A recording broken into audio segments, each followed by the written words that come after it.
Darren Hughes. Mr Chairman, as is clear by now, the Labour opposition strongly opposes this injury prevention, rehabilitation and compensation amendment bill for very, very good reasons, as my colleagues have pointed out. So I want to talk principally about Supplementary Order Paper 111, which is kind of a interesting name of or title or numerical title of a bill, of an SOP rather, concerning Dr Nick Smith in charge of an emergency-style recovery for the way he handles legislation through the chamber, because, of course, you'll recall this bill started out with Māori Party support. That fell away, so the ACT Party got put on the ambulance of Nick Smith's bill, and they said we will only support this bill for second reading, providing that all the privatisation measures come in at committee stage. Well, here we are at committee stage, and the bill goes far further than Labour wanted, but nowhere near as far as the ACT Party wanted to. So I can only imagine that this was happening through the December period, where there was a slight distraction in that regard in that particular caucus room.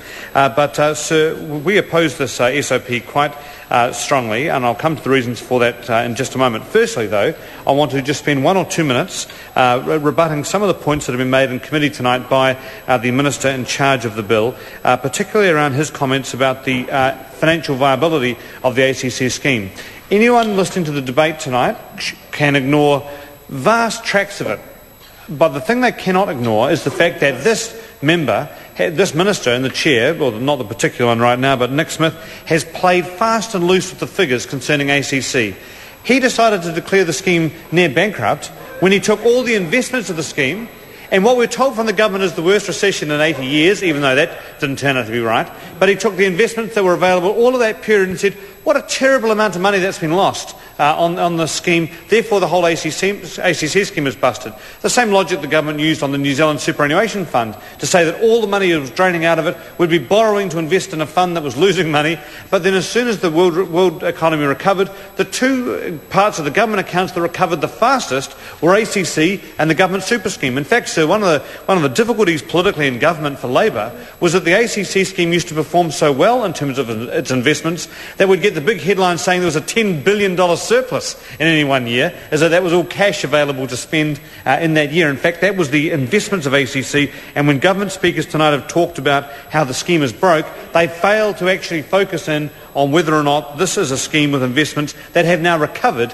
from the period in which the government has spoken about. I think some of the attacks that Nick Smith made were more a reflection on him than the state of facts that do occur. I also want to refer to what Mr Peachy said. He is in the chamber. I thought he'd be busy reading the Ministry of Education website for all the data and information, and just in case that call finally does come. I know we've teased him, but I think that call from the Prime Minister must be hours away rather than days away with regard to a particular portfolio for which I know he has a certain interest. But Mr Peachy got stuck into us about our supposed love affair with criminals, which I've never noticed before, but there we are. If you go to the minority report of the Labour Party, we make it very clear that for people like Graham Burton, we don't believe that there should be any compensation for him by way of the ACC scheme, and we support the provisions in Part 1 that enable a disentitlement for people like him. All we're saying is that if somebody is incarcerated for 1 week, should they lose all their ACC entitlements if a judge in a court of law has decided, based on all the facts and none of the politics, that their crime was not worthy of the maximum 2-year penalty for which they would have otherwise have been entitled to? I must say, watching the weekend news, it was with a certain degree of shudder that you see someone like Graham Burton, for all the evil crimes he has committed, walking along on an artificial leg to stab somebody, that artificial leg paid for by the taxpayer. None of us would support any support at all for somebody like that. But thankfully in our country, people like Graham Burton are an extraordinary exception for the thousands of people who pass through the criminal justice system every year. We should be tough on the worst offenders, but for those who have only been sentenced for a week, I think it's hard to argue this particular course of action. Sir, I want to make my comments, though, on the SOP 111 with regard to amendments to Clause 22, the rate of levies that get set, and there's a particular reference in there to the fate of motorcyclists. Sir, Nick Smith talked about the number of motorcyclists that had turned up at Parliament, and last year there were thousands and thousands of them. All people who were pretty decent, hard-working Kiwis who were desperately concerned about the way they were being treated. And so I think that the committee hasn't had the chance to consider the situation with regard to their circumstance. For example, if you take the vast increase in the number of motorcycles on our roads, Mr. Chairman. Honourable Darren Hughes. If you consider the vast increase in the number of motorcycles on our road in the last few years, the actual rate of increase of accidents with regard to motorcycles has been actually going down. You'd believe from the Minister that because he's taken the raw numbers of the number of motorcycles, it's like saying, compared to what the road toll was in the 1960s with the number of cars on the road, things must be much, much worse now because there are far many more accidents. In fact, one of the great things from humanity's point of view, but more challenging things from the Accident Compensation Corporation's point of view, is that many more people survive accidents now than used to be the case. So it's a wonderful, wonderful thing. But of course it makes it a challenge from an ACC perspective because very intensive and expensive care is required. Now, none of us at all complain about that. In fact, we welcome it. We think it's a great thing that more Kiwis survive accidents that they previously didn't. But there's no question that there's an impact on the ability to run a no-fault scheme. Where the rubber hits the road in a literal sense for motorcyclists, sir, is that they have been demonised by the government in their advancement of Part 1 in this particular debate. In fact, one of the amendments to Clause 22 is for a motorcyclist safety account, or motorcyclist safety levy rather, that they want to set up. And I want to know from the Minister and the Chair, Pansy Wong, who is one of the most excellent ministers at answering questions in this House from an opposition perspective, I want to know from her whether or not she puts the Attorney General to shame in that particular respect, but I want to know from Mrs Wong, if she would deign to address us, why it is or how much of the levy will be spent on motorcycle safety, given that only $130,000 is being spent right now. How much does she believe will be raised from that amendment to Clause 22 by way of motorcycle safety levies, and where does she see that money being deployed? Because I think it's quite important, given how little of the debate tonight's been spent on the plight of motorcyclists,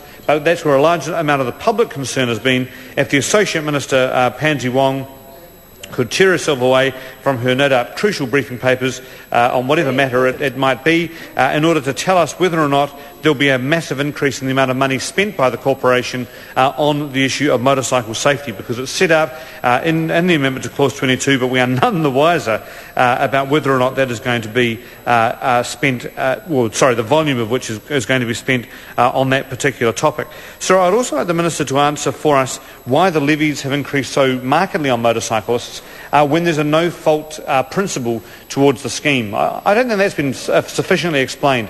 We talk the language of there being no fault, and yet it seemed to me that motorcyclists who enjoy the New Zealand roads, enjoy being outside, often in my opinion are some of the safest people on the roads. In fact, when you consider that normally the motorcyclist is not at fault in respect of the accidents and crashes that they are involved in, I think that speaks volumes for their own commitment to road safety, and yet the levies don't reflect that. So maybe Pansy Wong would be able to tell us about that. I wonder whether she could also tell us whether or not Clause 22 takes into account the situation where some bikes with bigger engines, but which are older bikes and therefore not capable of the kind of speeds that some of the smaller engines are now capable of, why there is a disparity between the way that those levies are charged, because I think there's some equity issues in there for motorcyclists.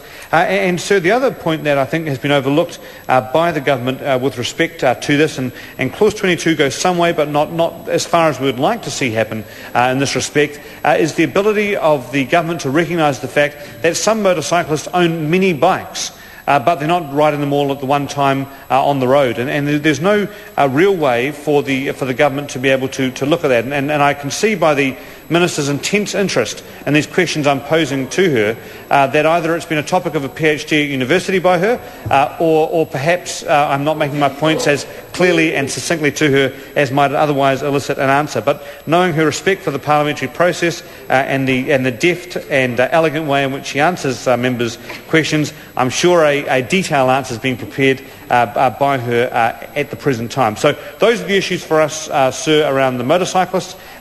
We believe there is an injustice that takes place in Part 1 that has not been addressed by the government, despite the very constructive way in which the motorcyclist community around New Zealand have been able to try and put their arguments. Phil Goff has been trying to, and has done so very well, has been meeting with them and trying to articulate their concerns in the Parliament, but so far there's been no joy from the government. I hope Pansy Wong will answer those questions. I know she's interested in them. Mr. Chairman.